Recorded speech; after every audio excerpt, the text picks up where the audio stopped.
하늘의 요새라고 불리는 미국의 전략 폭격기 B-52가 미국 내에서 추락하는 사고가 발생했습니다. 지금 보시는 이 전투기인데요. 지금은 이 미국 정부에서 공개를 한 아주 제대로 운용이 되고 있는 상태고요.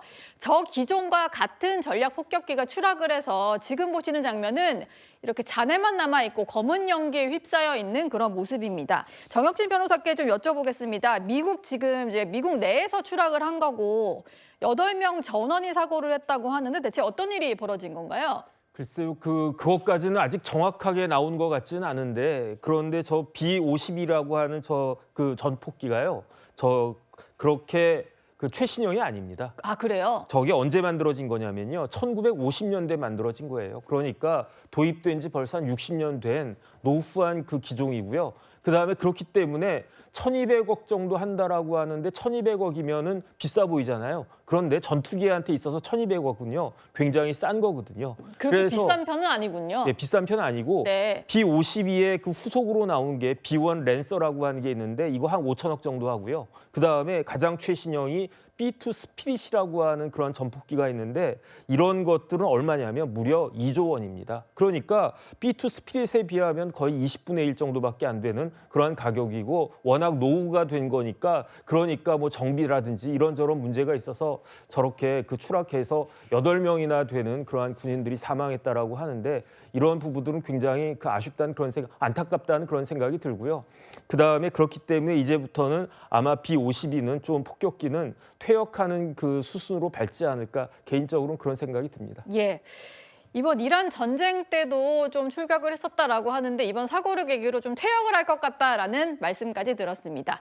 그야말로 일촉즉발의 순간 이런 가운데 트럼프 미국 대통령이 D-Day를 꺼내 들었습니다.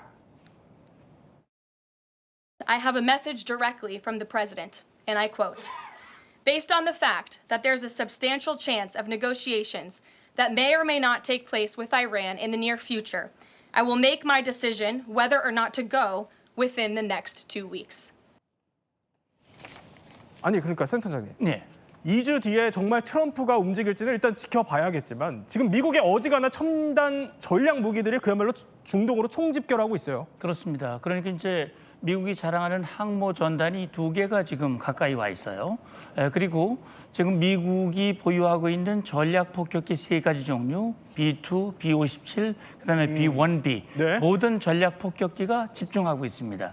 지금 트럼프 대통령 방금 대변인 보도에 나왔습니다만 2주라고 하는 시간을 줬거든요. 예. 2주 이내에 이란이 결심해라. 다시 말하면 핵포기를 결심하면 미국이 무력 개입을 하지 않고 협상으로 끝낼 수 있다라고 하는 얘기인데 사실 그 2주는요. 작전을 준비한 기간이기도 하고 또 이란이 만약에 반격을 한다면 미국의 주요 시설들을 대피시키기 위한 그런 목적일 수도 있어요. 그렇군요. 지금 트럼프 대통령이 염두에 두고 있는 것은 사실은 포르도에 있는 이 농축, 지하 깊이 있는 농축 시설을 타격하기 위해서 소위 말하는 GBU-57이라고 하는 네. 벙커버스터를 준비하고 있거든요. 예. 그 벙커버스터를 타격할 수 있는 전략 폭격기가 바로 스텔스 폭격기 이거군요. B-2입니다. 예. 그렇기 때문에 지금 트럼프 대통령은 모든 전력을 중동 지역으로 집결시킴으로써 이란을 압박하고 예. 이란이 결단할 수 있도록 촉구하는 그런 지금 작전, 전략을 쓰고 있는 것으로 보입니다. 사실 이란이 아라크 핵시설을 포함해서 이렇게 폭격을 막고 있는 이런 상황을요 불편하게 볼 사람이 또 있습니다. 바로 불법적으로 핵을 개발하고 있는 북한 김정은이죠.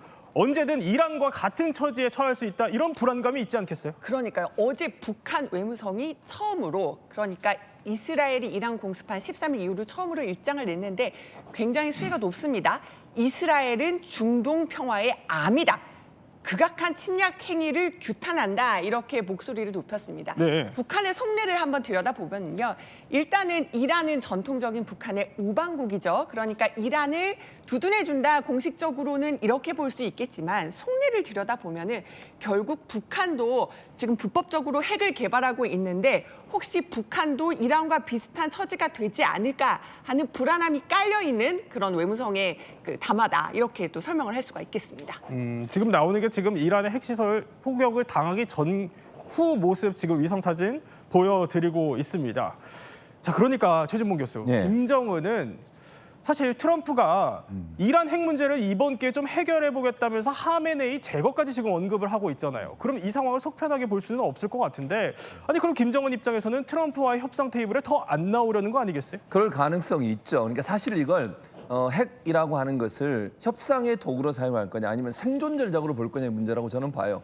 그러니까 일부 이제 전문가들이 이렇게 얘기하는 것 같아요. 트럼프와 협상에 나서 가지고 본인이 얻는 게 없었고 지난번에 하노이도 노딜로 끝나버렸잖아요. 네. 핵을 계속 가지고 있어야 되는 이유를 생존으로 보는 거죠. 그러면 테이블에 나오는 것보다는 핵을 갖고 있다는 건 자기만의 장점이라고 생각하는 그 방식을 통해서 북한이라는 나라를 생존해 가려고 하는 시도를 하지 않을까 하는 우려가 있는 겁니다. 예. 그래서 트럼프 대통령이 조금 더 적극적으로 저는 협상 테이블로 불러낼 수 있는 전략이 필요하다고 생각해요. 김정은을 예컨대 불러내려면 북한 체제에 대해서 인정하는 부분들을 어느 정도 보장해주고 그리고 대화를 하자는 쪽으로 가야지 안 나오면 바로 폭격하겠다 이렇게 가버리면 네. 결국 생존 전략을 쓰게 되고 그러면 더 테이블로 안 나올 협상 테이블로 안 나올 가능성이 높아진다고 볼 수 있겠습니다. 네, 날로 격화되는 중동 소식은 또 계속 전해드리도록 하겠습니다.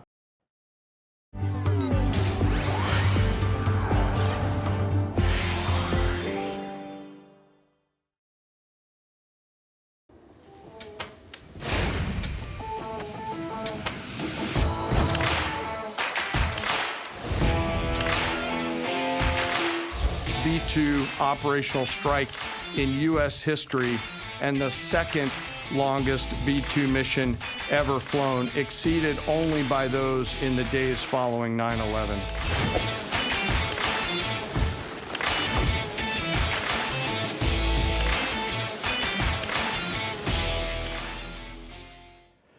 자, 우선 본격적인 얘기를 하기 전에 준비한 영상부터 보고 가시죠.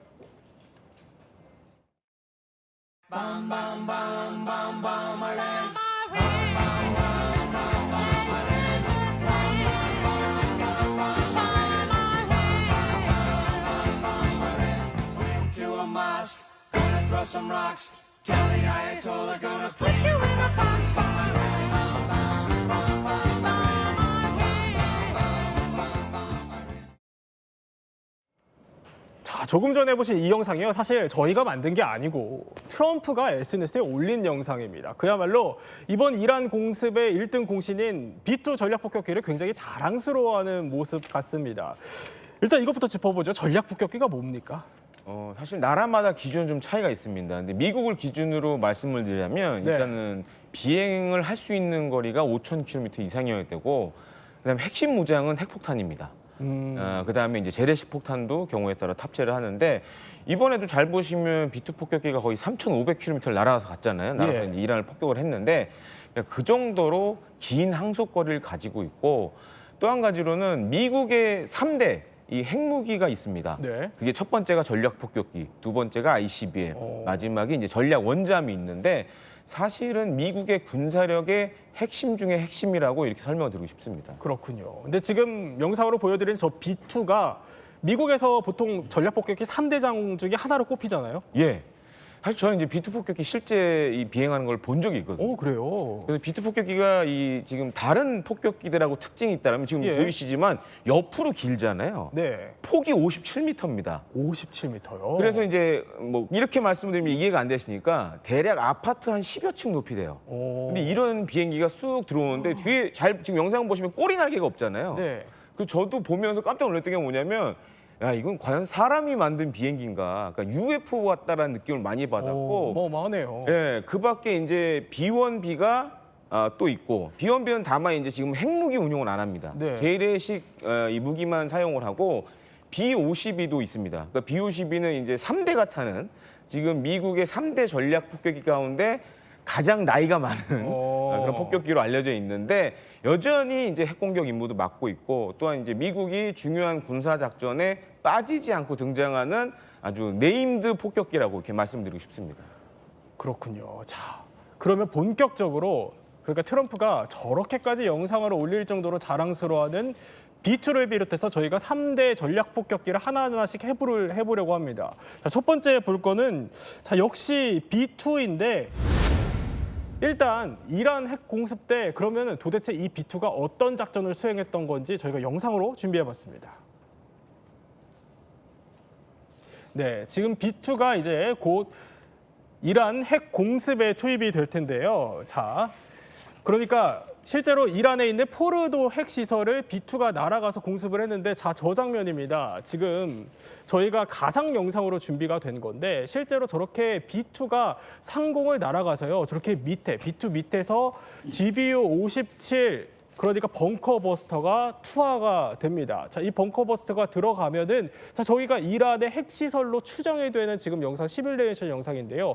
저렇게 내리꽂힙니다. 내리꽂혀서 벙커버스터가 지하 거의 한 60m 깊이까지 들어가서 핵시설을 타격하게 된다는 겁니다. 물론 이거는 시나리오를 바탕으로 한 가상 영상이지만요. 문근식 교수, 실제로 B2가 이번 공습의 1등 공신이었어요. 그렇죠. 미국 트럼프 대통령이 적극 다 선전할 정도로 혁혁공을 세웠는데 실질적으로 이란의 그 농축 시설, 네. 이란 농축 시설을 파괴하는 것이 절대의 목표였는데 포르도 시설을 파괴할 거는 벙커버스밖에 없다.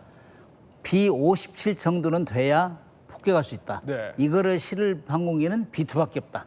이게 처음부터 다 전 세계에 다 알고 있었어요. 그래서 그렇군요. 포르도, 그다음 나탄즈, 그다음 파탄, 이스파한 이 세 가지 이 시설을 폭격하겠다. 결국은 성공한 거죠. 네. 37시간이나 날라서 가서 폭격을 했는데 결국에는 저도 야 37시간을 그 좁은 데서 있는다는 게 굉장히 어렵거든. 네. 저도 공중급유로 계속 저도 가는 잠수함을 탔지만 정말 이 폐쇄된 공간에 있는 게 쉬운 게 아닌데 야, 이 잠수함보다 훨씬 어려운 거구나. 이 긴장도도 엄청 심할 거고 네. 아무튼 이 37시간을 날아가서 목표한 대로 80m, 90m에 있는 포르도 시설을 파괴를 했다고 성공했어요. 네. 그다음에 이건 이 GB-57이 현존하는 벙커버스의 제일 성능이 우수하다. 네. 이렇게 얘기하고 엄청나게 이제 선전했는데 결국에는 이게는 콘크리트 시설은 60m, 그다음에 자연함반은 200에서 300m까지 뜰 수 있다 이렇게 이제 얘기를 했어요. 그래서 이거는 B2는 그 핵시설 타격하고 또 해상에서는 잠수함에서 토마호크 시설을 토마호크를 활용해서 공격을 했죠. 그래서 네. 아무튼 트럼프가 예고한 대로 협상이 안 되면은 이런 수단밖에 없다. 그래서 결국에는 평화를 유지하려면 이 강력한 힘이 있어야 된다. 예. 이런 걸 과시한 거죠. 아무튼 성공한 케이스라고 봅니다.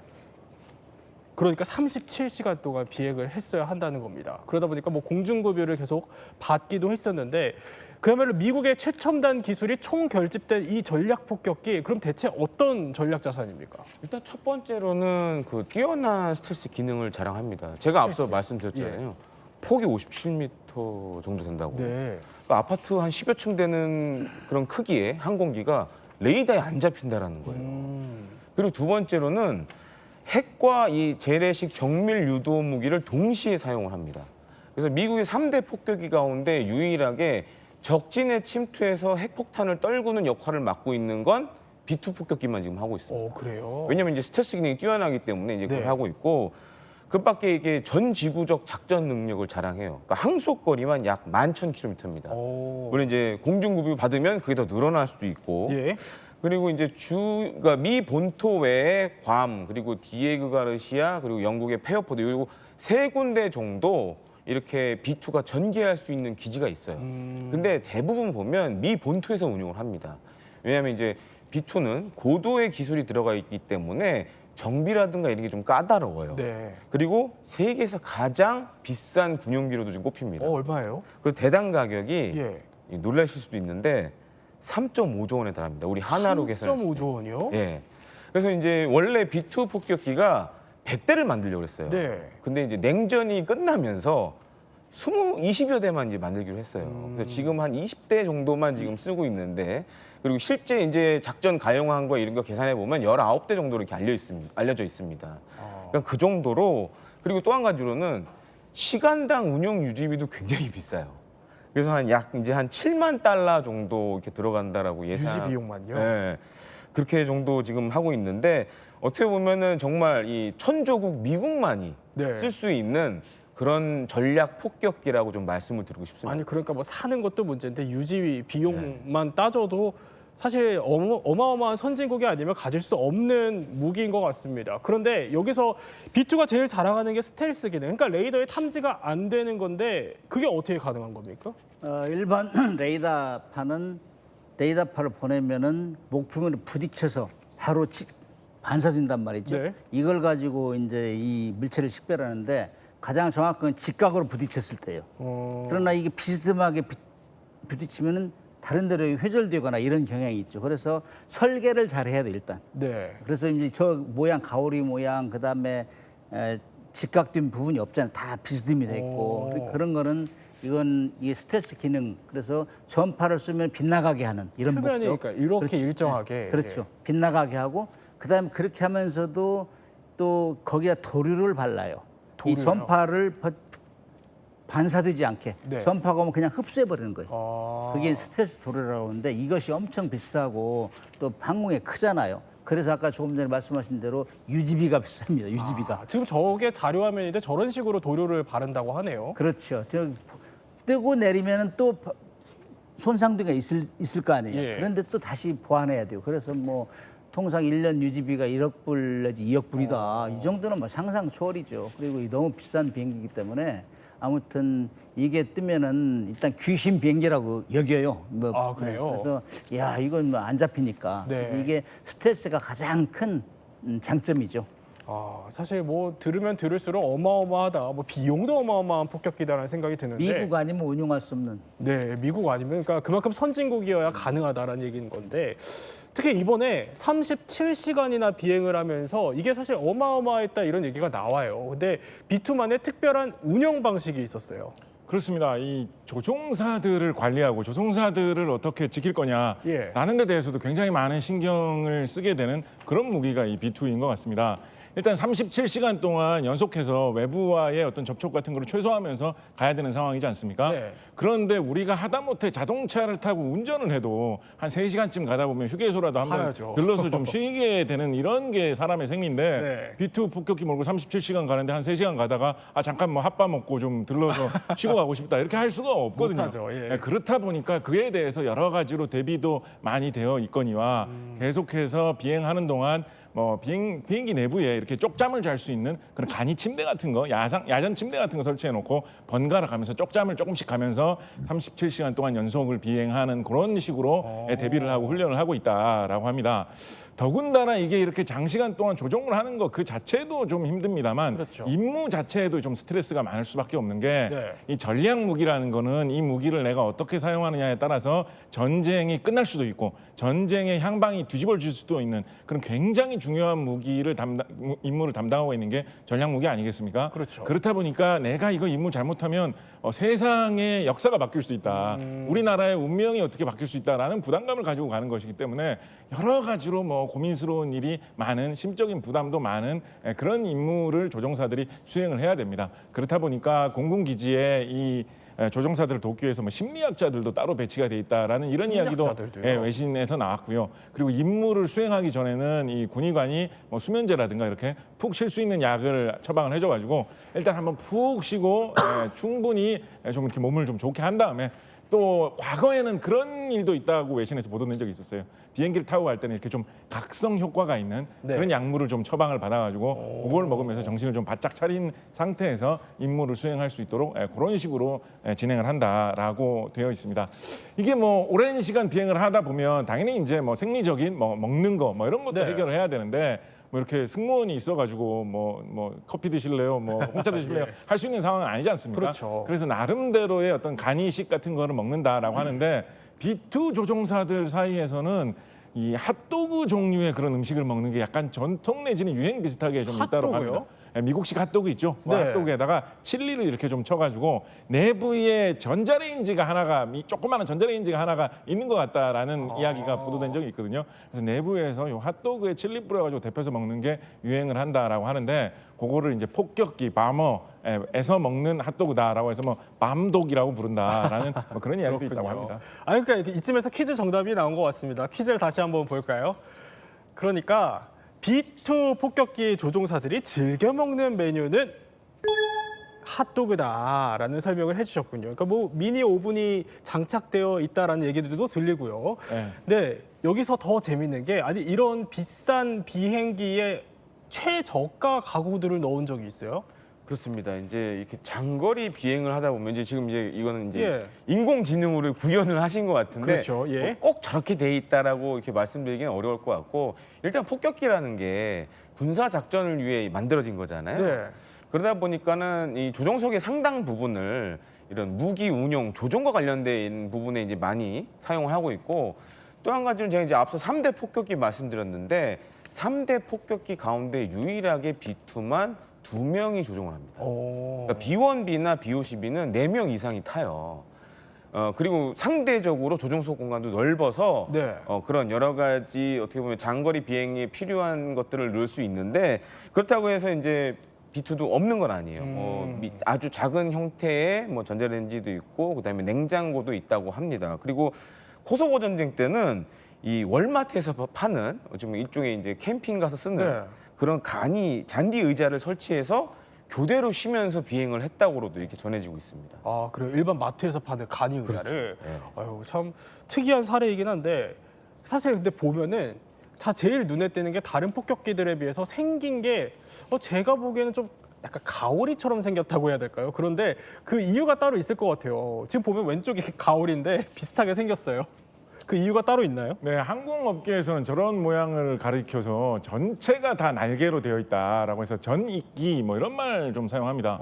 왜 전익기 형태의 모양을 사용하느냐? B2뿐만 아니라 레이더에 걸리지 않는 그런 비행기들은 저런 모양을 택하는 사례가 많이 있거든요. 네. 그래서 레이더에게 안 잡히기 위해서 저런 모양을 택하는 이유가 가장 크다고 볼 수 있을 것 같습니다. 그렇군요. 레이더라는 게 전파를 레이더 쪽에서 쏘면 그게 맞고 반사돼서 나오는 걸 감지해서 모양을 위치를 찾아내는 거니까 우리 하다못해 이제 테니스 공을 벽에 튕긴다라고 네. 생각을 해도 벽이 직각으로 판판하면 딱 튕겼을 때 어디로 올지 바로 알아서 잘 맞출 수 있겠죠. 그런데 벽이 만약에 굴곡져 있다, 벽이 만약에 납작하게 생겼다라고 하면 거기에 테니스 공을 보냈을 때 맞아서 어디로 튈지 알 수가 없지 않겠습니까? 그렇네요. 네, 그래서 비행기를 저렇게 최대한 납작하게 그리고 곡선을 많이 넣어가지고 전파가 맞아도 레이더로 되튀어 나가는 현상이 최대한 없도록 모양을 만들어 놓은 것입니다.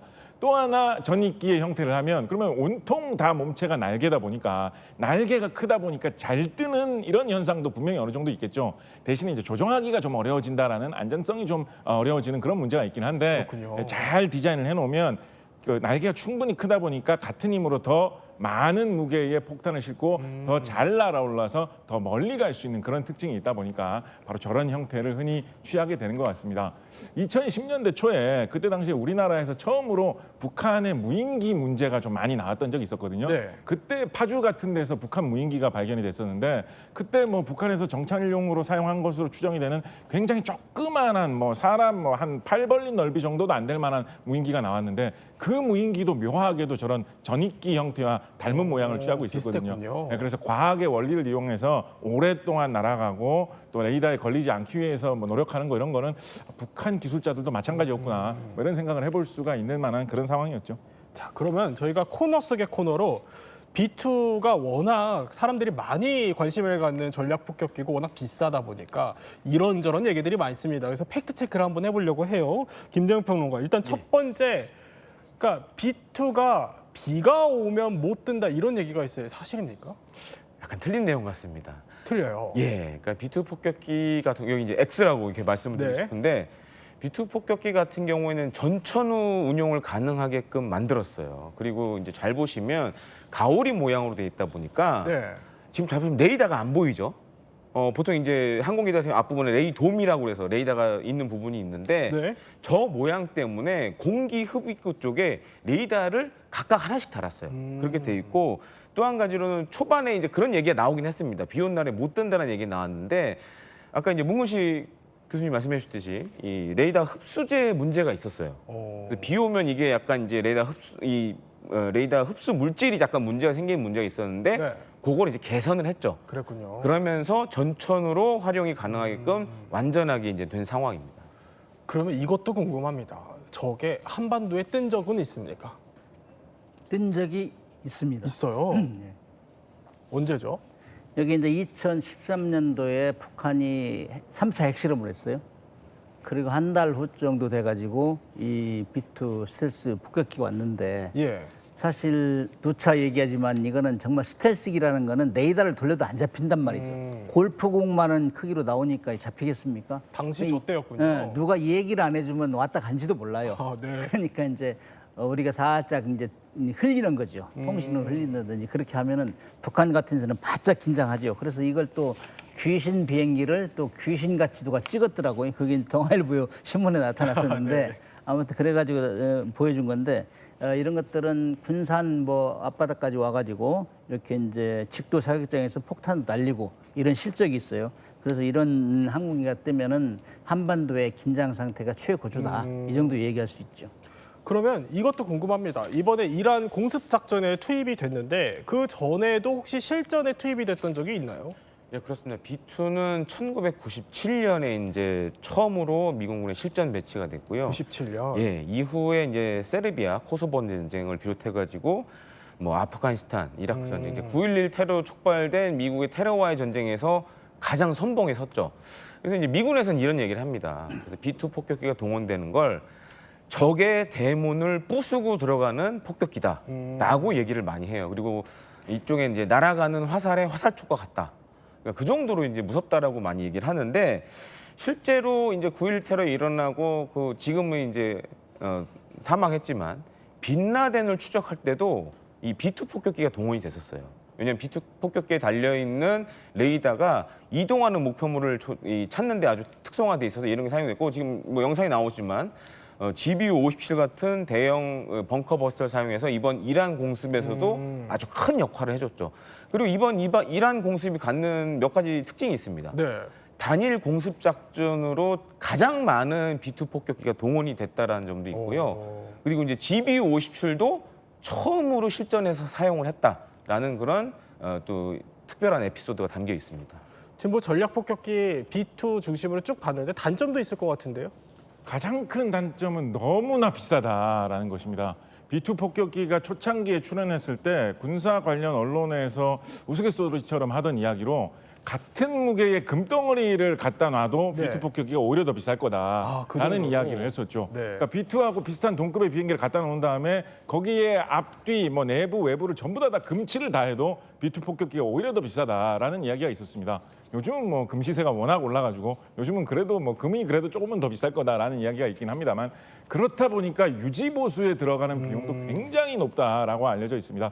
특히 이 레이더에 안 잡히기 위해서는 전파 흡수 페인트를 발라야 되는데 네. 이 페인트 비용이 굉장히 비싸고 페인트를 바르는 작업에도 비용이 많이 소요된다라고 해가지고 한 번 사용할 때마다 애지간히 뭐 작은 비행기 하나 값만큼 지출해야 되는 거 아니냐라는 식으로 이 비용 문제를 많이 언급하고 있죠.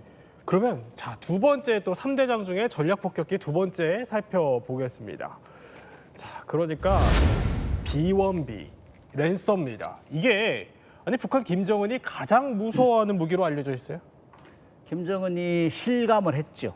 왜냐면은 이 비행기는 스텔스 B2 스텔스는 안 보이게 네. 이렇게 들어가서 엄청난 폭탄을 투하하지만은 이 B1B는 그거보다 또 속력이 빨라요. 그래서 초음속 마 1.2고 B2 스텔스는 0.95잖아요. 예. 그럼 빠르다는 얘기죠. 그다음에 저공 비행이 가능해요. 이건 20m 빌딩 그 정도 높이까지 날 수 있고. 그러니까 거기다가 폭탄은 또 B-52가 폭탄은 제일 많이 실는데 네. 그보다 더 많이 실어요. 아, 그래요? 그러니까 이 비행기는 뭐 빠르게 낮게 그다음에 폭탄은 많이 이렇게 상징적이죠. 그래서 1984년도에 초도 비행을 해서 지금 약 40년간 활약을 하고 있는데 이게 날개를 접었을 때 42m, 폈을 때는 접었을 때는 24m. 그러니까 날개를 폈다 접었다 할 수 있는 이런 비행기고 그래서 이게 엄청나게 이제 이 과도한 그 북한이 이제 뭐 핵실험한다 할 때 몇 번 왔었어요. 아, 그래요? 저도 그거를 올 때 방송에 출연해가지고 얘기했는데 이게 그때 당시에는 제가 출연했을 때는 괌에서 태풍이 온다고 했었어요. 그래서 네. 누구도 못 들 거다 그랬는데 이거는 괌에 전개돼 있어가지고 가장 빨리 활용할 수 있는 괌에 있기 때문에. 북한이 무슨 짓을 하면 가장 빨리 2시간 만에 평양을 가서 공습할 수 있으니까 그래서 김정은이가 제일 두려워하지. 안 보이고 저공학 완전 스텔스 라인인데 굉장히 두려운 항공기죠. 그러니까 위치적으로 김정은과 가장 가까이 있는 전략 폭격기다라는 설명을 해주셨는데, 아니 이게 별명이 죽음의 백조라는데 그 이유가 있어요? 사실은 원래 이 B1B는 랜서라는 이름이 따로 있죠. 네. 그래서 뭐 죽음의 백조 같은 이런 별명이 굳이 있을 필요가 없는 비행기인데 어떻게 보면 언론에서 사용하던 말이 좀 굳어진 뭐 그런 상황인 것 같습니다. 사실은 과거에 소련 시절에 소련에서 자랑하던 백조라는 이름이 붙었던 이런 제트 폭격기가 유명한 게 있었습니다. 그래서 그 비슷한 기종을 푸틴 대통령이 자기가 직접 조종하는 것 같은 그런 사진을 찍어가지고 자랑도 하던 그런 게 있었는데, 그거와 좀 비견이 되는 동급의 미국 무기가 이 B1B다 보니까 소련에서 백조라는 별명이 붙은 거하고 비슷해서 우리 미국판 백조, 약간 이런 식으로 언론에서 이야기를 하다가 죽음의 백조라는 식으로 뭐 이름이 굳어진 거 아닌가라고 뭐 이야기를 하는 쪽도 있고요. 그리고 자주 같이 이 비견이 되는 아까 말씀드렸던 B2하고 비교를 해보면 네. B2는 모양이 전익기 형태라 가지고 무슨 뭐 외계인 UFO도 아니고 되게 이상하게 생기지 않았습니까? 네, 그래서 그에 비해서 B1B는 유선형으로 이렇게 잘 빠져 있는 곡선의 모습이 우아한 비행기의 전형적인 모습으로 보이기 때문에 그래서 뭐 백조 이런 쪽에 이름을 붙인 것이 언론을 통해서 좀 유행했던 게 굳어진 게 아닌가라는 뭐 그런 설도 있는 것 같습니다. 근데 그래도 3대 전략 폭격기로 꼽히는 이유가 따로 있을 것 같은데요. 아무래도 이제 무장 탑재량은 지금 미국의 3대 폭격기 가운데 B1B가 가장 많은 무장을 탑재할 수 있습니다. 그래요. 그리고 또 한 가지가 B1B도 사실 스텔스 성능을 갖고 있어요. 네. 그래서 아주 일례로 말씀드리면 우리 공군의 F-15K와 B1B를 레이더로 측정해 보면 B1B가 F-15K보다 작게 나옵니다. 그래서 아마 2017년에 많이 기억하실 거예요. 동해상으로 그때 B1B가 올라왔을 때 북한이 몰랐어요.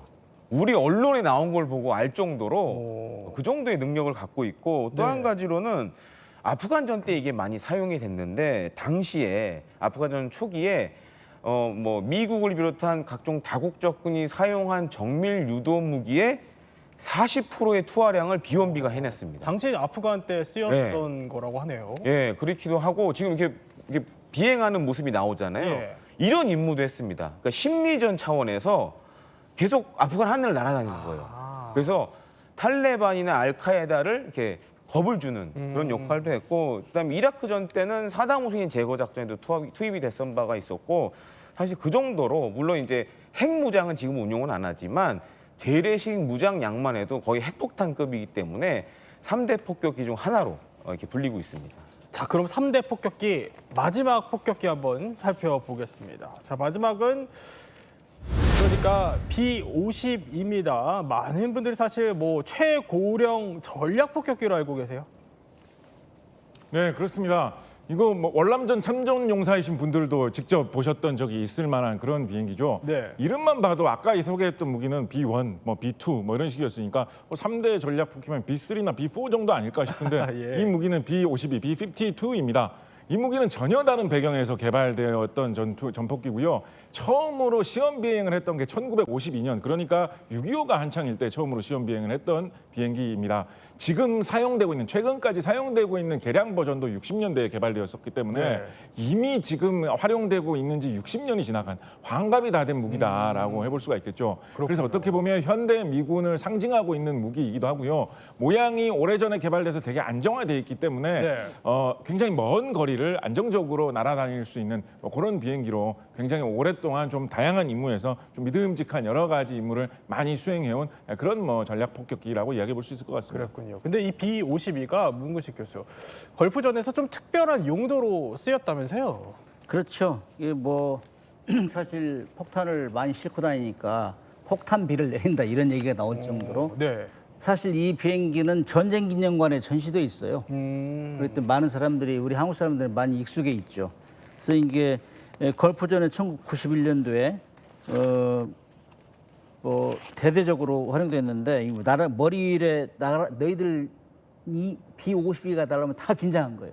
거의 뭐 비 오듯이 막 떨어뜨리니까 네. 워낙 많이 싣고 다니니까. 그래서 걸프전 당시에는 1,600회 이상 비행하면서 25,000톤을 폭탄을 투하했다. 네. 그래가지고 굉장히 그 전쟁에서 타국정이 사용한 폭탄의 40%이 정도를 떨어뜨렸다니까 굉장히 긴장하는 비행기죠. 그다음에 이제 냉전 시에 그다음에 이 비행기는 아무튼 가장 많은 폭탄을 투하하는 항공기다 하는 게 정평이 나 있어요. 그래서 이건 뭐 이게 제일 나이는 많습니다. 근데 이게 제일 먼저 나오고 그다음에 이제 B1, B가 나오고 뭐 B2 이렇게 나왔죠. 그러면 자, 우리가 쭉 전략 폭격기 얘기를 해봤습니다. 김대웅 평론가. 네. 3대 그러면 이 전략 폭격기들이 물론 미국의 전략 자산이지만 우리에게 한반도에 혹시 유사시에 어떤 일이 생겼을 때 어떤 도움을 줄 수 있느냐일 것 같거든요.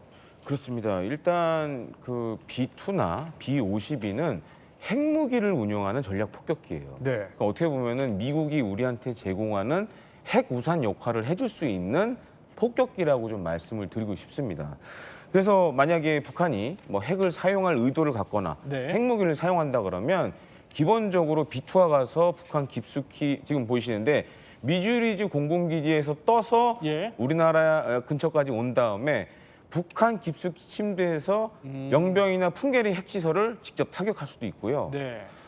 이 밖에 이제 뭐 B52 같은 경우 혹은 B1B 같은 경우에는 특히 이제 B1B는 만약에 북한과 우리가 재래식전으로 이제 부딪힌다. 가까이. 예. 그래서 괌에서 출격을 해서 예를 들어서 뭐 휴전선 인근, 개성 이쪽, 평양 뭐 이런 시설을 재래식 폭탄을 이용해서 정밀 타격하는 겁니다. 네. 그래서 이제 북한군의 군사력을 괴멸시키고 그다음에 이제 B52 같은 경우에는 이것도 이제 미 본토나 괌에 이렇게 대기할 수 있는데 네. 굳이 우리나라까지 안 와도 핵탄두를 탑재한 AGM-86B라는 순항 미사일을 이용해서 북한을 공격할 수도 있어요. 네. 그렇기 때문에 이 3대 폭격기 다 북한의 입장에서 봤을 때는 굉장히 무서운 무기고 또 한 가지로는 과거에 B-29 폭격기가 예. 평양을 불바다로 만든 적이 있습니다.